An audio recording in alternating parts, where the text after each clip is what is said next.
muito bem-vindos, meus amigos e minhas amigas, à Cabaninha de Luz, o seu canal de encontro com o mundo espiritual aqui no YouTube.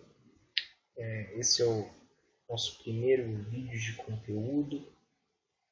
Eu escolhi falar sobre Exu, é um tema que a grande maioria das pessoas gosta, é um tema que sempre traz polêmicas e questionamentos e traz uma energia de começo.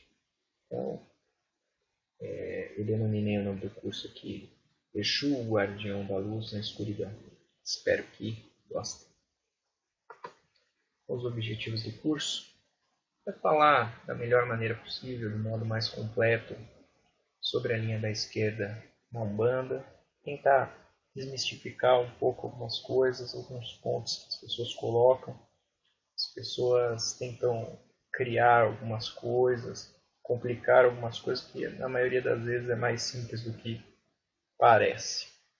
Tentar responder alguns questionamentos, são coisas que a gente vê, perguntas que as pessoas fazem no terreiro, perguntas que as pessoas fazem nos fóruns do YouTube, nos fóruns do WhatsApp e na internet como um todo. E tenta sempre apresentar uma visão com base em diferentes pontos de vista, com uma maior fundamentação possível, sempre respeitando a opinião daqueles que divergem. Vou tentar procurar sempre mostrar o meu ponto de vista, mostrar o que as pessoas estão pensando sobre aquele ponto, trazer algum conteúdo de livro.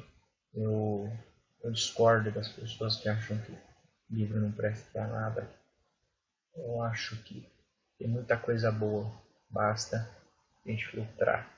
Tem muita porcaria, lógico. E eu acredito que realmente, Umbanda a gente faz dentro do terreiro. Umbanda a gente faz praticando a caridade. Mas a gente também não pode descartar nada da teoria. Tem coisas interessantes, tem coisas que dá para a gente agregar ao nosso conhecimento. Sempre válido. Vamos lá. Esse é um trabalho que eu estou fazendo com todo o meu coração, com todo carinho, de forma gratuita e despretensiosa. Eu vou colocando os vídeos e o pessoal vai assistindo. Peço que só se inscrevam e vão compartilhando aí para me ajudar. O meu trabalho é um trabalho que é de todos vocês. Eu não sou melhor do que ninguém, então posso estar errado a falar alguma coisa. Espero que vocês participem, me corrijam. Estamos aqui para aprender também, né? Então vamos falar de Exu. Tem gente que morre de medo, tem gente que não vive sem, tem gente que não vive sem mesmo, faz tudo que acender uma velhinha para Exu. Vamos lá, pedir um pouco de iluminação. Em todos os cultos com influência africana, Exu é aquele que devemos reverenciar primeiro. Portanto, no nosso canal não vai ser diferente. Pedimos iluminação, licença a Deus, aos sagrados orixás e entidades, guias, para transmitir conhecimento honesto e respeitoso a todos os nossos irmãos e irmãs. Hoje, em especial, pedimos a força de Exu para que abençoe nossa primeira aula no nosso canal. Que nossas intenções sejam puras e honestas, assim como é Exu. Laroí Exu, Exu é Mojubá. A Umbanda é uma religião com suas particularidades, com seus fundamentos, como qualquer outra religião. Só que ninguém pode falar como da religião como um todo. É que nós não temos um papa. Ninguém tem o direito de falar em nome de toda a religião. Então devemos sempre respeitar o fundamento de cada casa, a opinião de cada pessoa, sempre tendo como pedra básica, pedra fundamental, a regra que une a todo umbandista, a caridade. Fora da caridade não há salvação. A caridade ela edifica o homem, ela torna o homem mais ser humano, no sentido mais singular da palavra. Então, o curso se destina aos leigos, aos simpatizantes da religião, a espíritas, espiritualistas e principalmente aos umbandistas, né? Eu quero também classificar como importante, como eu já disse na apresentação do canal no outro vídeo, o caminho espiritual é trilhado por cada um de nós. Não existe caminho errado, sendo a única coisa certa que a caminhada é mais importante que a chegada. São os desafios que nos fazem crescer. Durante o processo, por mais difícil que seja, abram seus corações para aqueles que querem contribuir para o seu crescimento. Mas não sejam escravos dos pensamentos de ninguém, de falsos profetas, pai de santos, gurus, quem quer que seja. Escutem com atenção tudo o que cada pessoa tem para lhe dizer. Reflitam, encontrem a sua verdade naquilo que foi dito, respeitando cada pessoa e o local onde você está. Não adianta nada você estar num terreiro e não concordar com nada que ali é feito. Às vezes você lê um livro, isso aí está errado. Não. Tem que entender que ali é feito daquela forma. E é isso que a gente faz. Às vezes pode até parecer um pouco repetitivo, mas isso a gente vai conversando ao longo, né? Até esse é o primeiro vídeo, acho que os demais vão ser mais desenrolados. O primeiro ponto que eu quero colocar aqui para vocês é que a Umbanda ela é múltipla, ela é multicultural, existem inúmeras correntes, rituais e formas de fazê-la. Nenhuma mais certa ou errada que a outra, mas todas devem seguir esse mesmo estandarte do aprimoramento, da caridade. Se você ganha dinheiro com Umbanda, então não é Umbanda, pois esta é a manifestação do espírito para o bem gratuito e solidário. Eu posso seguir a linha do Zélio Fernandino de Moraes, Caboclo das Sete Encruzilhadas, mas eu não posso dizer que essa é a mais correta e as outras não servem para nada. Eu acho que se elas existem, elas têm um propósito. Se elas existem, elas estão ajudando alguém. Ali talvez seja o lugar daquela pessoa. E a gente não pode questionar isso, né? Eu acho que a pessoa está onde ela precisa estar e aonde ela tem uma vibração maior. Acho que os umbandistas precisam se dividir menos, porque quanto mais a gente se divide, mais a gente se enfraquece. Na introdução, vou passar o tema. As influências das religiões na Umbanda são de extrema importância. As pessoas às vezes não se atentam a isso. Muitas pessoas acabam passando batido, elas entram no culto, fecham a cabeça e param de olhar para o lado.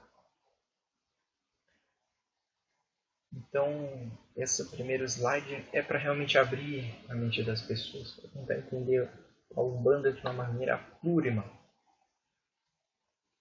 Imagine que cada religião são como áreas da medicina.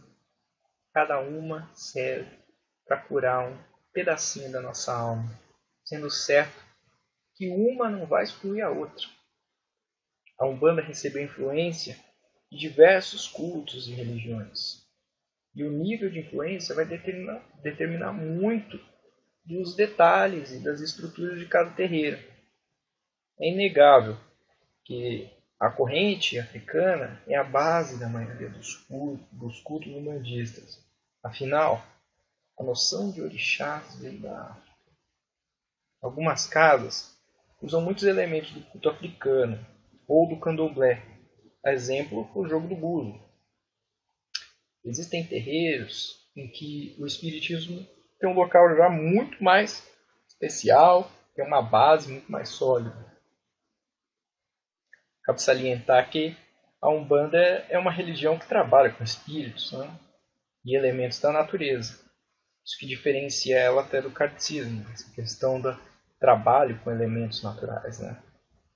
Todavia, ela não vai se confundir com a doutrina kardecista que tenta pregar ou que prega realmente o Pentateuco, a cosmologia, a evolução dos espíritos.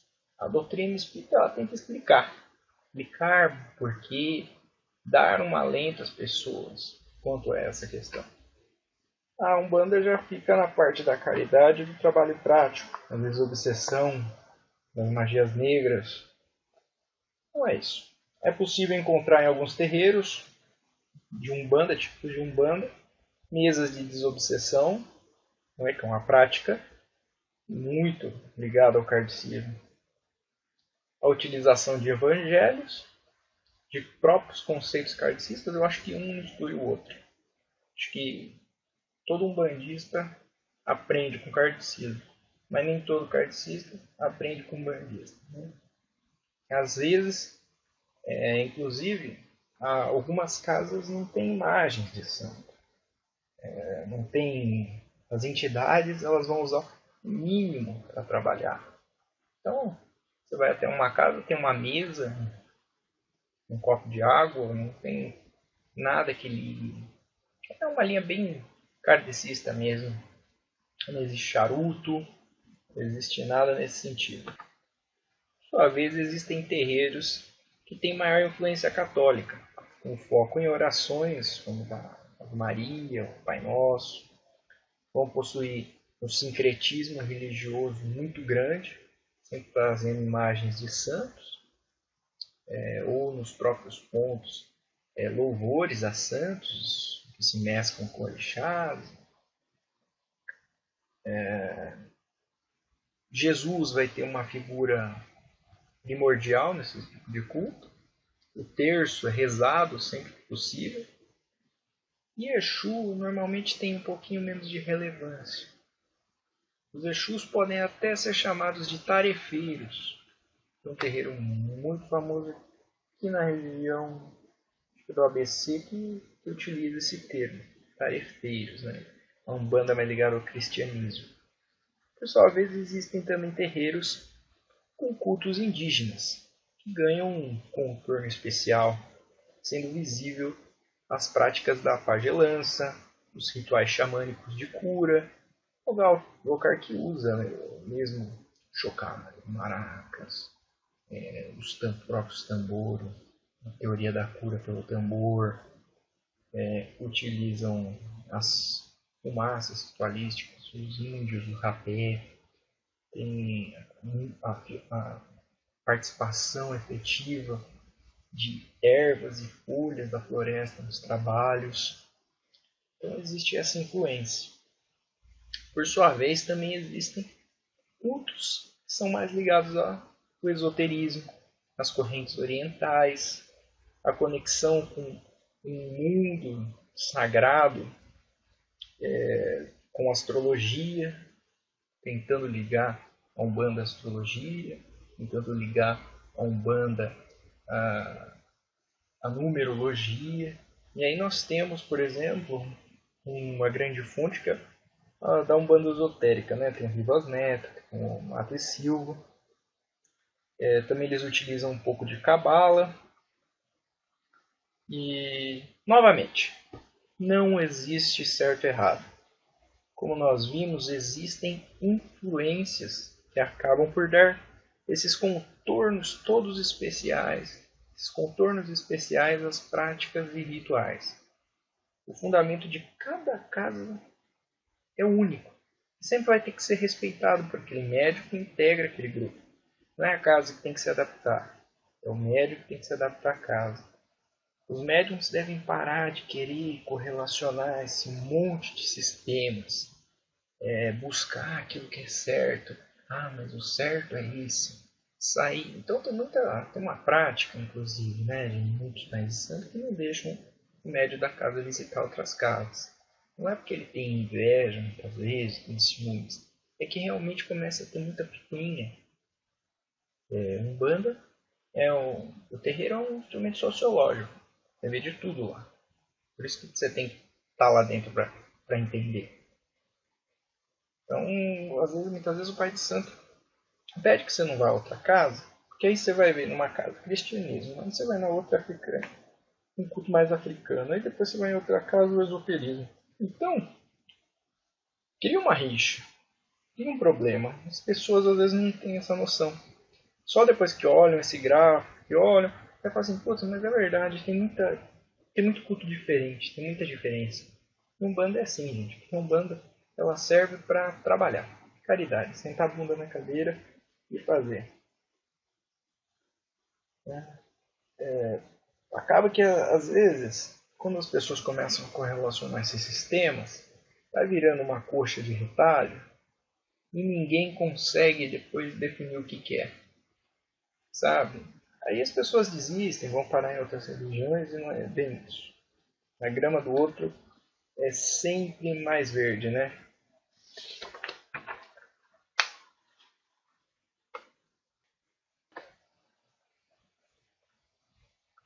Então, esse entendimento sobre as influências é essencial para a gente entender a Umbanda e o culto de Exu. Por exemplo, em casos que são muito católicas, algumas doutrinas tendem a associar Exu à imagem do diabo cristão. De outro modo, em alguns cultos mais africanizados, o Exu vai ter influência forte do conceito de Exu Orixá. A questão de ter o corte ou não também é muito relacionada com essas interações religiosas.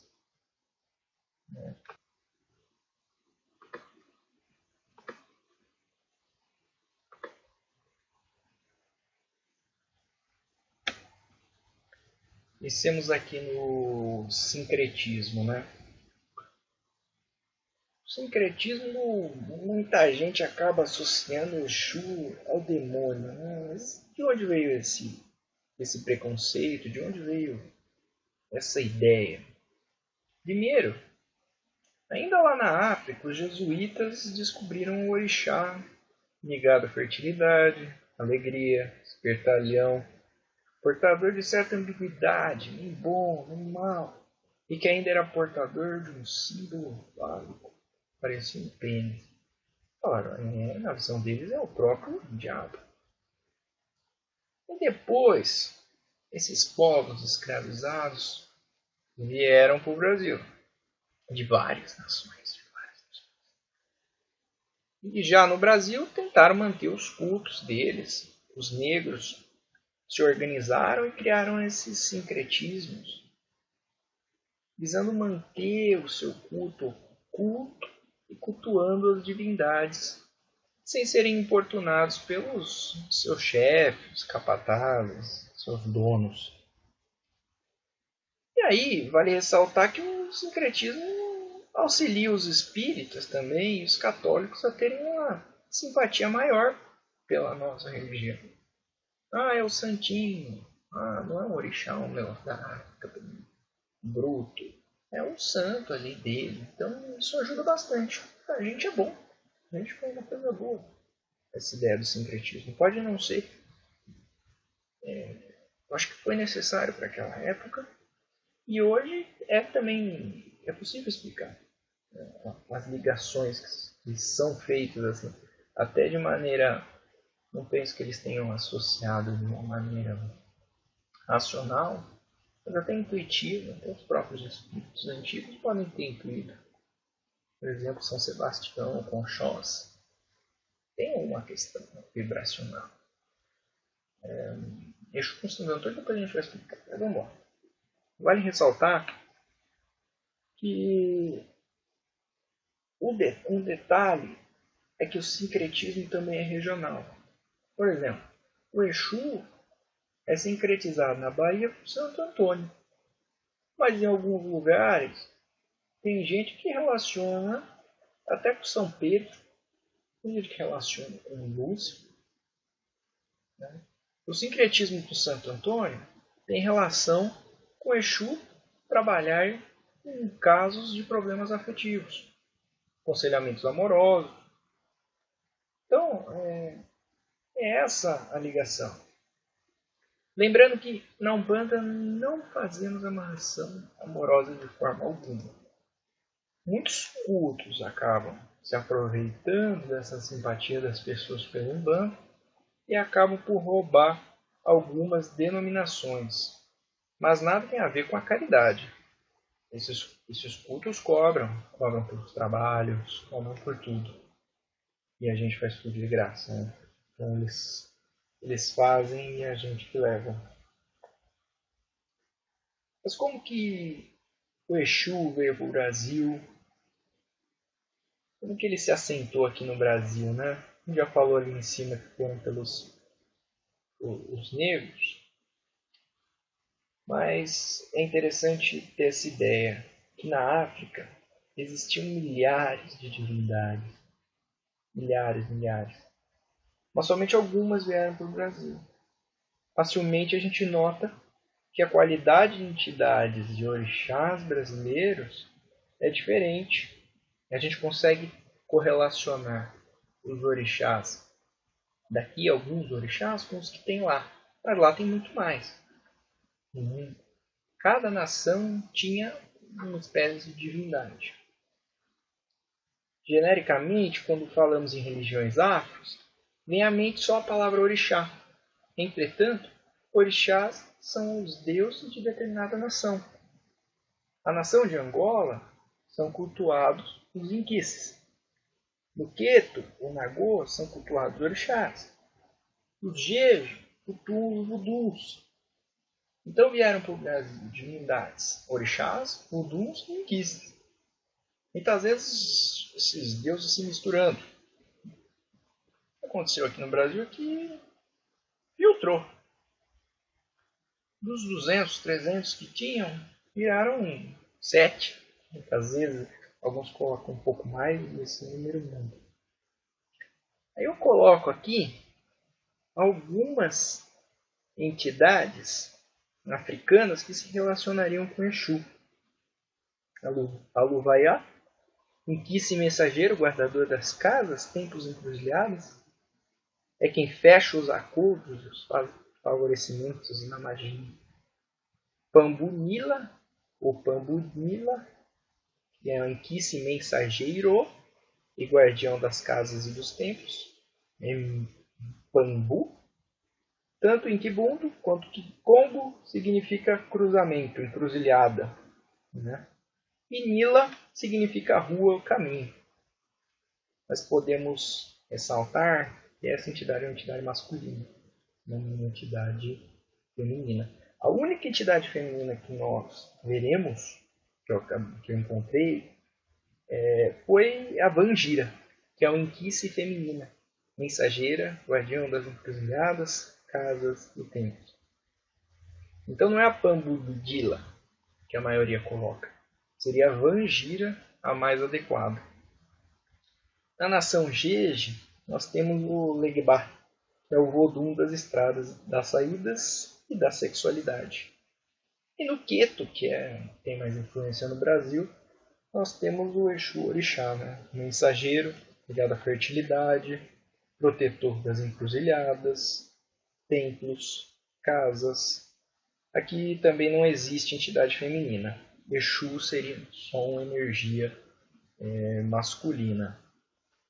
Alguns cultos aqui, eles vão abrir essas qualidades de Exu. Então, o Exu vai ser o senhor das oferendas, Exu, senhor dos estabelecimentos, Exu, o senhor da faca.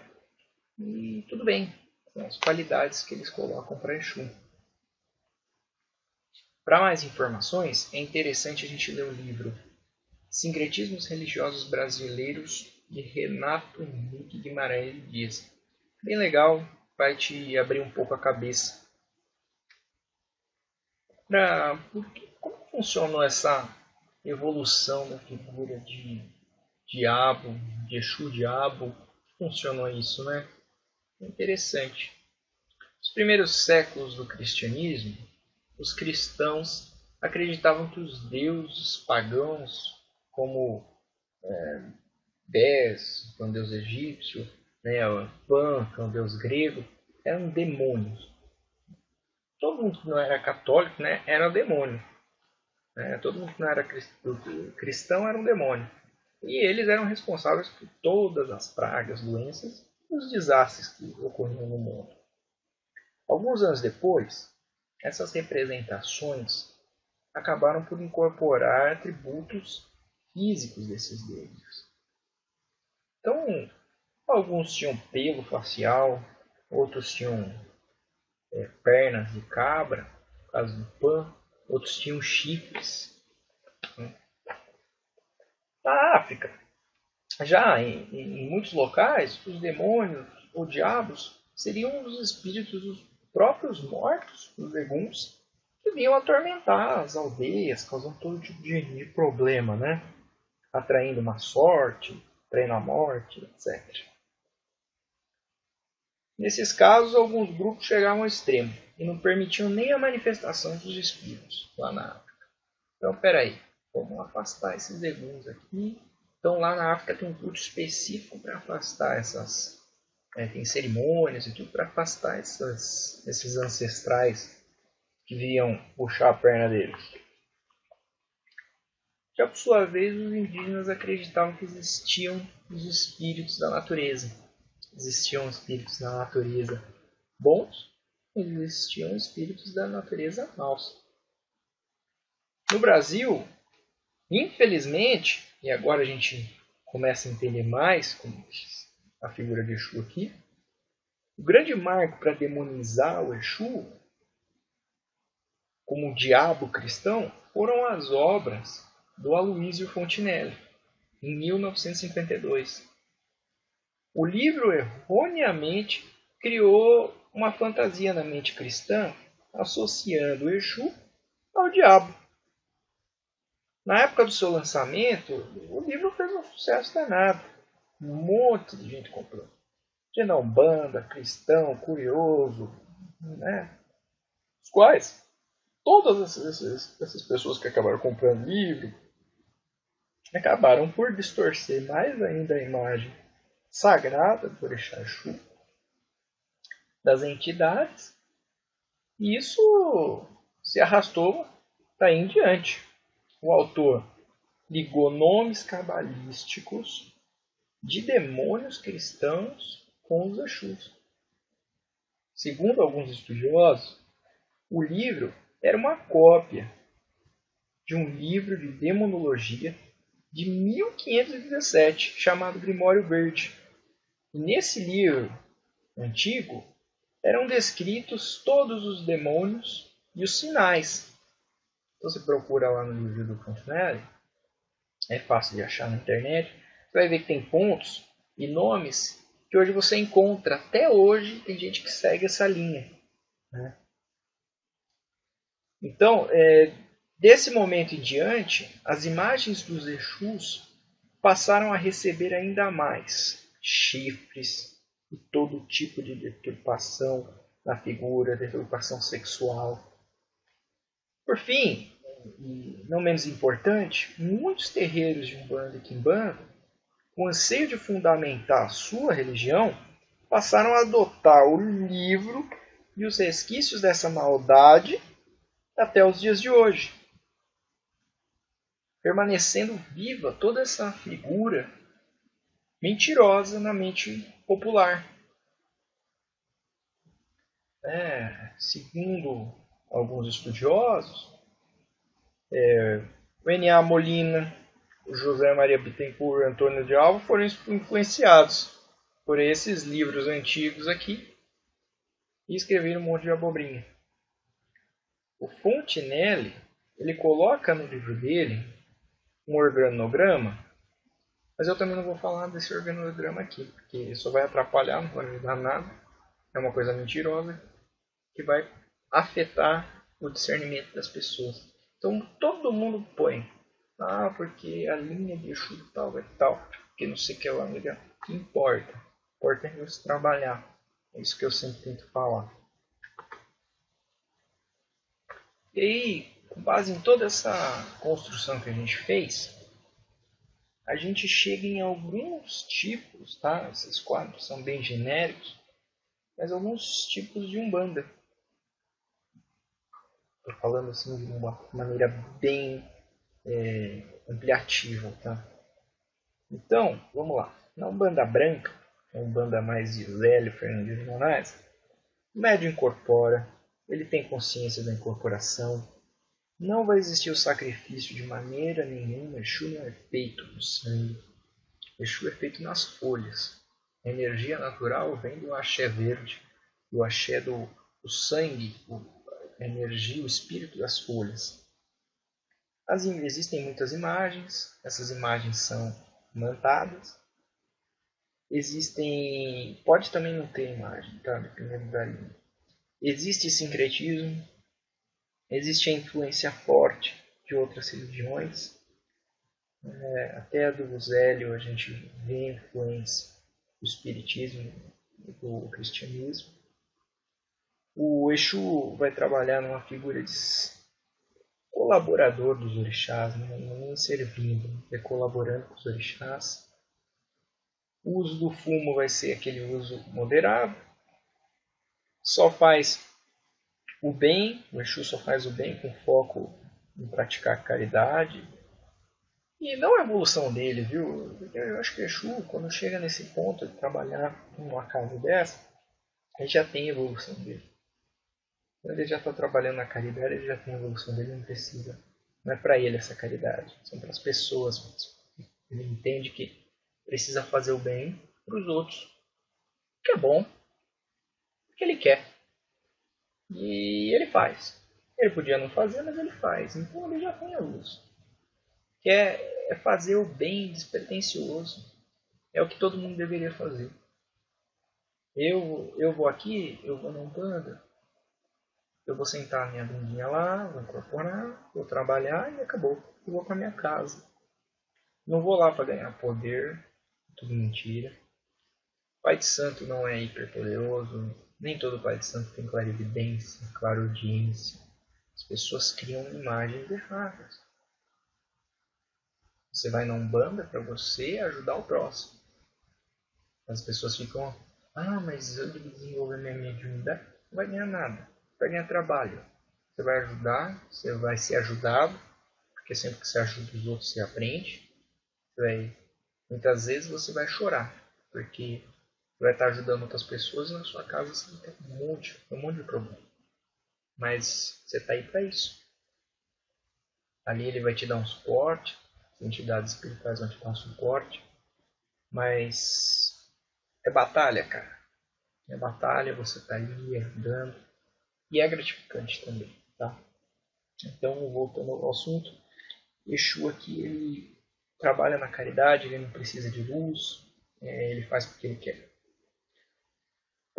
Aqui pode ter o jogo de búzios associado, dependendo do vínculo que você tem com a religião lá em cima, que é o primeiro tópico que a gente trabalhou. Existe a lei do retorno. Se um espírito adere a uma egrégora, ele se sujeita a todas as regras daquela egrégora. É a mesma coisa que você trabalhar numa empresa, você se sujeita a tudo que é feito na empresa, né? Então, a gente chama genericamente as leis de Umbanda. E se esse espírito cometer um erro, além da causa e efeito, ele vai sofrer com as leis da Umbanda. É mais ou menos o que a gente vive. A gente está sujeito às leis dos homens. Então, se você mata alguém, você vai estar sujeito a ser julgado perante um juiz. Fora isso, você vai estar sujeito a todo tipo de intempérie que você causou. Você pode ser morto na prisão, você pode sofrer agressões, vai viver uma vida. Mas isso aí não foi uma lei kármica que colocou ali, foi uma lei de causa e efeito. Né? Porque quando a gente vai trabalhar com a lei da egrégora e a causa e efeito. Porque se alguém faz um trabalho de macumba, faz alguma coisa para derrubar outra pessoa, se não tiver essa lei de egrégora, como vocês vão ver, vai ter a causa e efeito se a pessoa tiver um protetor. Mas vamos lá. A figura Da Umbanda branca sempre vai ser a figura principal, pouco, preto velho, criança. Esse é o tripé. É o que faz a Umbanda rodar. Exu trabalha, mas incorpora pouco para consulta. Ou trabalhos, ou ele pratica só trabalhos específicos, né? Esse tipo de Umbanda, Exu ainda é um colaborador. Ele não é a figura principal. Embora tem que falar que Exu tem assumido cada vez mais responsabilidades dentro dos terreiros, né? Isso é inegável. E aí a gente tem um Umbanda cruzado. A Umbanda cruzado com Quimbanda ou Quimbanda dependente. Quimbanda dependente porque depende de algum outro culto para sobreviver. Tem muito pai de santo da Umbanda que toca Quimbanda para poder cobrar. E muito pai de santo que cobra na Quimbanda sustenta o terreiro de Umbanda com aquilo que ganha. Então não é muito fácil julgar, muito fácil falar, mas é difícil, é bem difícil. Nesse meio aí tem muita gente que não ajuda em nada, muita gente que gosta de criticar. Eu indico vocês conhecerem o trabalho do João da Chuveludo, que é um cara muito legal. Ele tem os grupos no WhatsApp, responde todo mundo. Ele é um sacerdote de Umbanda e Quimbanda. Ele é famoso pela Quimbanda, mas ele é um cara legal. Eu não posso dizer mais sobre o trabalho dele, porque nunca contratei, mas eu sigo ele há muito tempo, participo de grupos com ele, né? E ele sempre passa uma ideia, responde as dúvidas de todas as pessoas, tá? Então eu indico ele como uma pessoa interessante para você entender um pouco mais sobre o que seria a Quimbanda. A Quimbanda cruzada tem um sacrifício, normalmente tem sacrifício, é um sacrifício mínimo, sempre também vão usar folhas e outros elementos. Normalmente se usa imagens ou símbolos. Existe mais sincretismo, existe uma influência de outras religiões.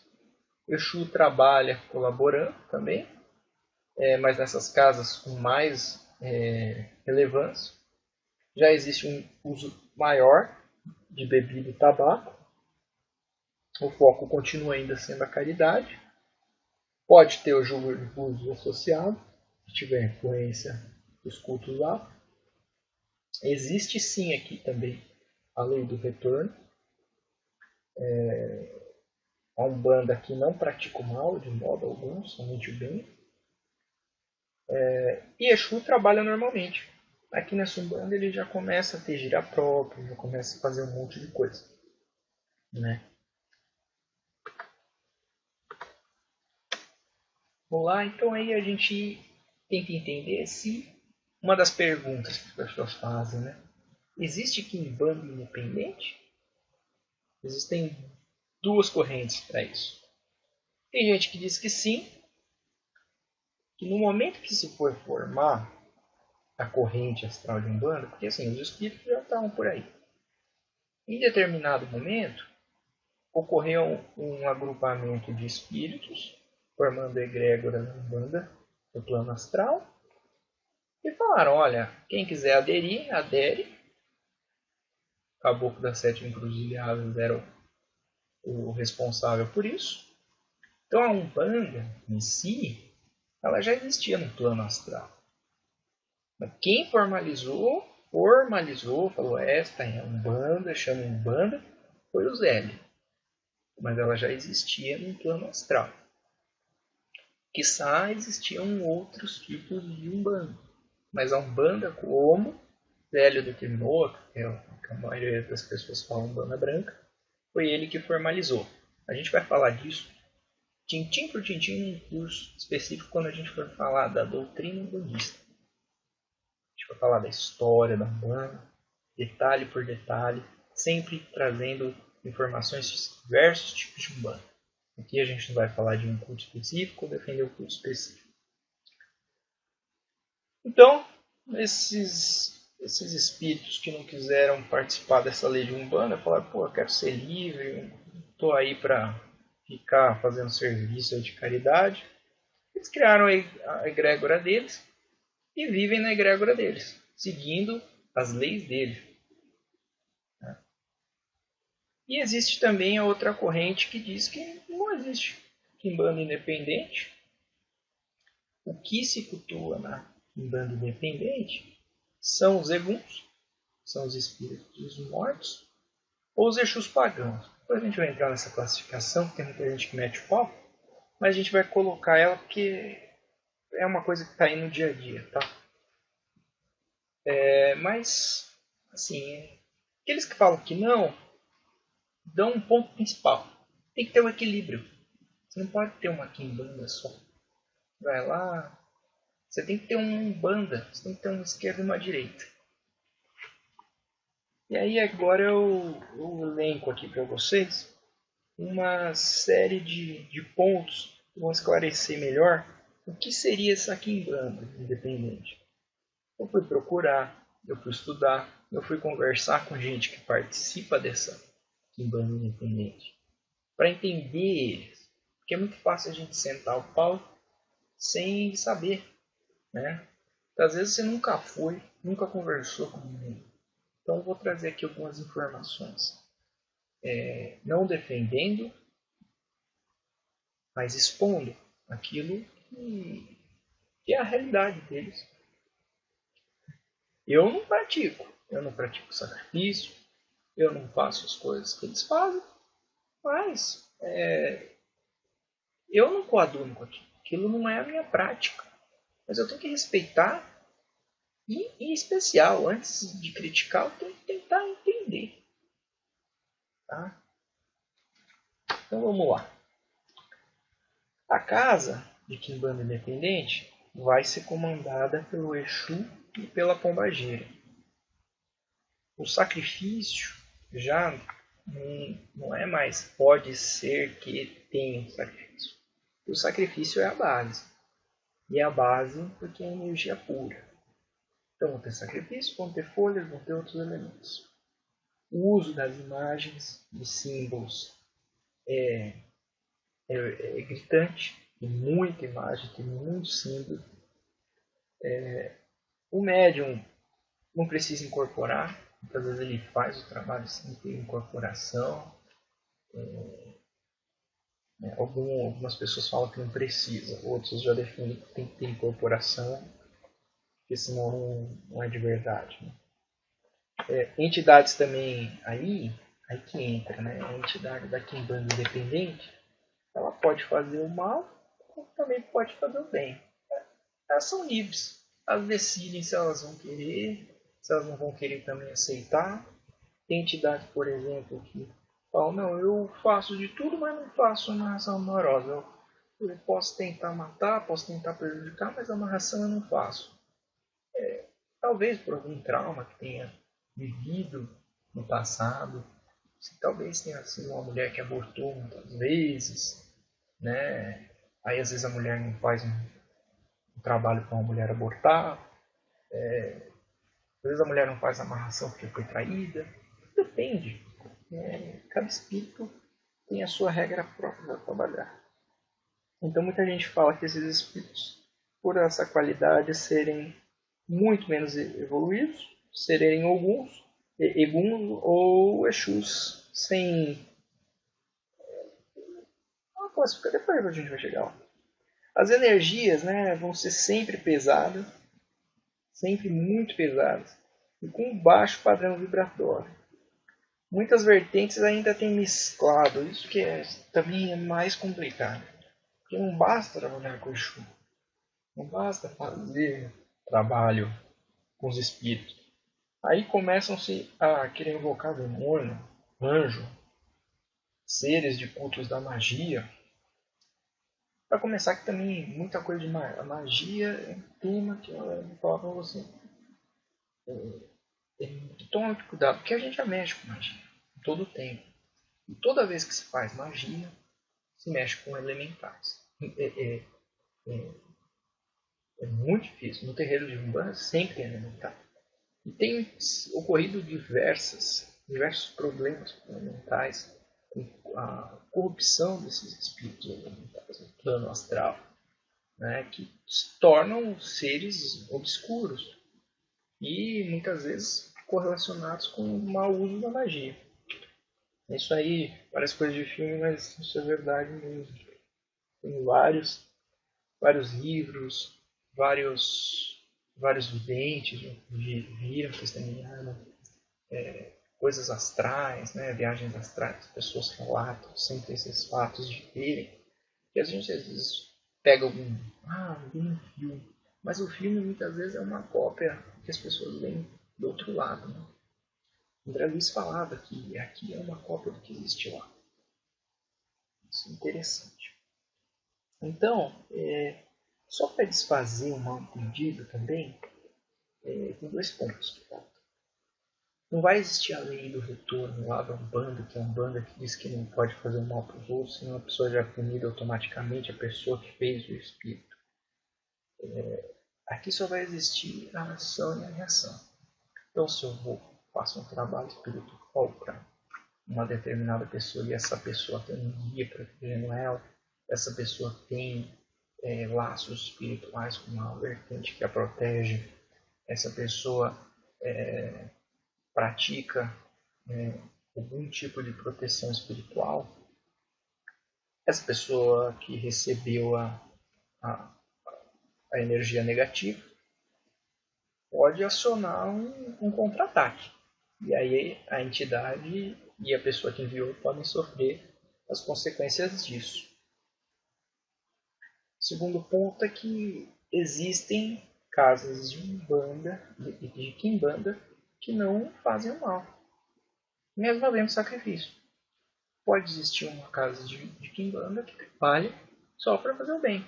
Só que a pessoa, a afinidade dela é trabalhar só com Exu, trabalhar só com Exu. Pode fazer só coisa para a saúde. As pessoas já falam, Quimbanda é do mal. Não é assim. Isso é uma generalização, isso é uma falta de estudo. É gente que não para um pouco para sair da caixinha. Tem locais, são poucos, lógico, são poucos que não fazem mal, não aceitam. Porque ali a gente está trabalhando com espíritos livres, que podem fazer ou não, mas se o dono do terreno tem uma ideia de não fazer o mal, ele vai atrair espíritos que não querem também fazer o mal às pessoas. Então só fazer o bem. Vai continuar existindo grande parte, vai existir sacrifício. Não é assim, toda hora mata, toda hora sacrifica. Mas existe. Existe uma necessidade por parte deles. Mas também é interessante a gente entender por que se sacrifica animais. O sacrifício, ele corresponde a uma energia vital. Quando você mata um animal, você extrai dele a energia pura, a pura vitalidade. E com essa carga espiritual, a entidade trabalha.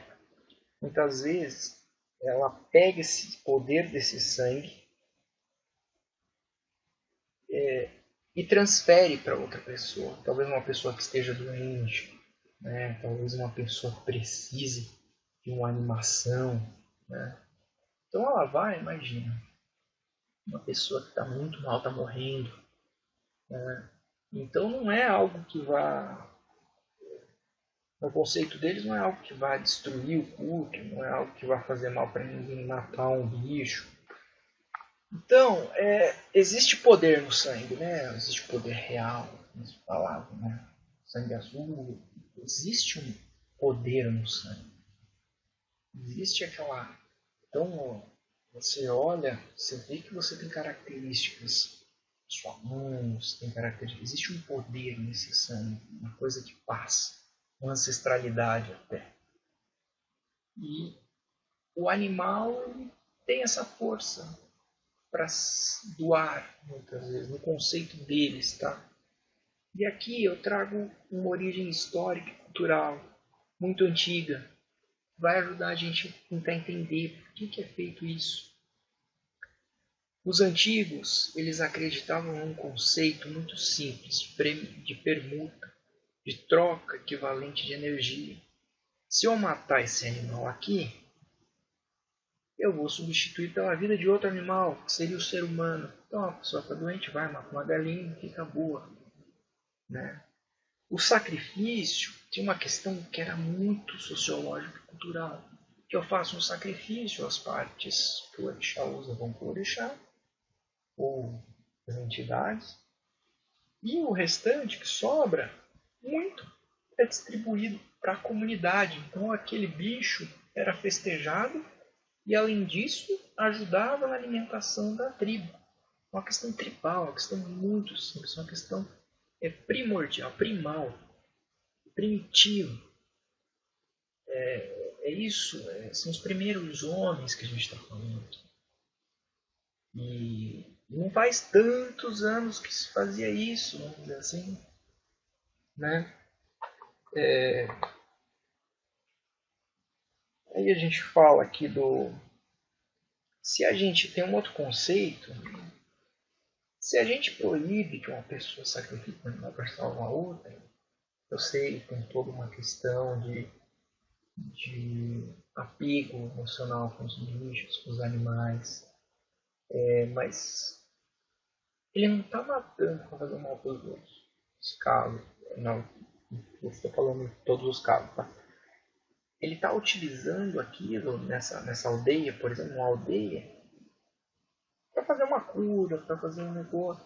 E você exterminar isso, você extermina a própria religião, porque o sangue é necessário para o assentamento de um filho de santo, o sangue é necessário para atrair a prosperidade dessas divindades, para cultuar essas divindades. Então, você vai destruir uma religião. Então tem um aspecto cultural aí também.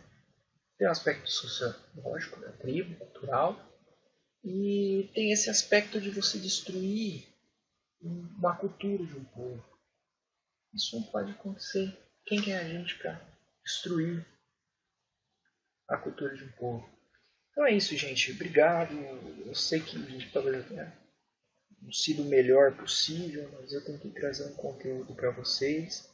Espero que as aulas melhorem com o passar do tempo. E agora a gente entra realmente no conteúdo do Exu. Essa aula foi totalmente introdutória. Então a gente vai falar ainda das entidades que atuam nos cemitérios, nas encruzilhadas e tudo mais.